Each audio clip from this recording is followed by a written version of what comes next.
नमस्कार, सुप्रभात। मैं सुधा सक्सेना। जीवन में अलग अलग स्थितियों में हमारे अलग अलग भाव होते हैं।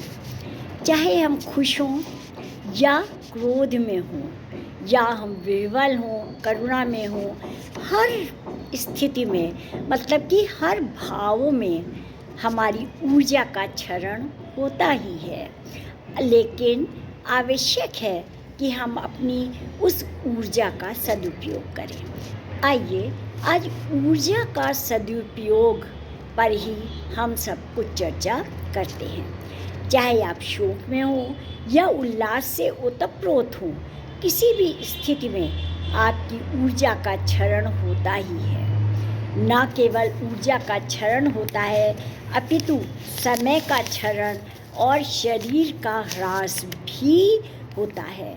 किंतु प्रायः यही देखा गया है कि मनुष्य जिस भी स्थिति में हो वह अपने पे नियंत्रण नहीं रख पाता और वह उस विलाप में या उस स्थिति में अपनी ऊर्जा को नष्ट करता रहता है।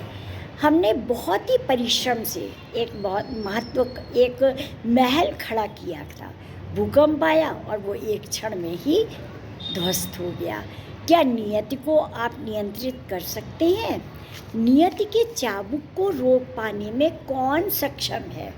दैविक, भौतिक, तीनों ही सुख और दुख हमारे आते जाते रहते हैं। हम उस पे किसी भी प्रकार से नियंत्रित नहीं कर सकते हैं।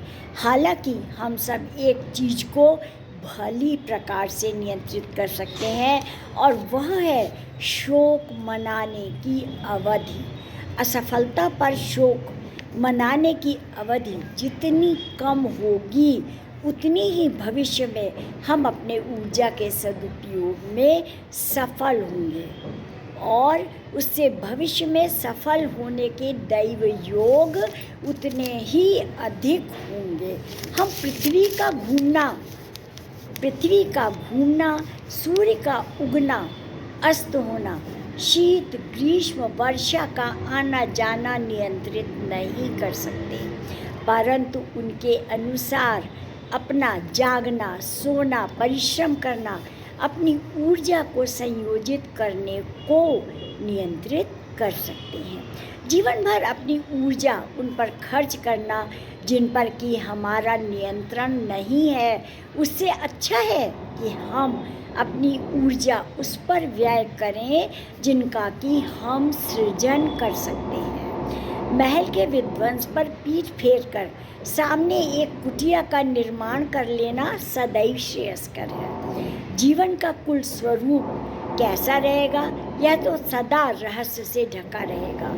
दिन का रेखा चित्र कैसा रहेगा, लेकिन इस पर मनन किया जा सकता है और ऊर्जा को किन खांचों में बैठा करके दिन का बेहतरीन प्रयोग किया जा सकता है, इस पर भी हमारा नियंत्रण है।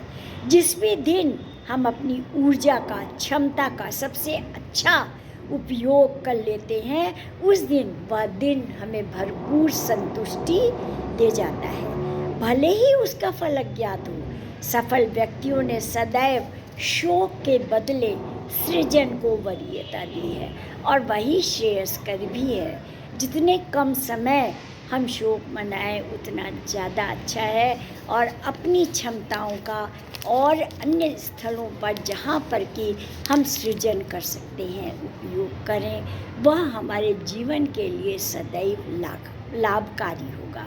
तो आज इतना ही।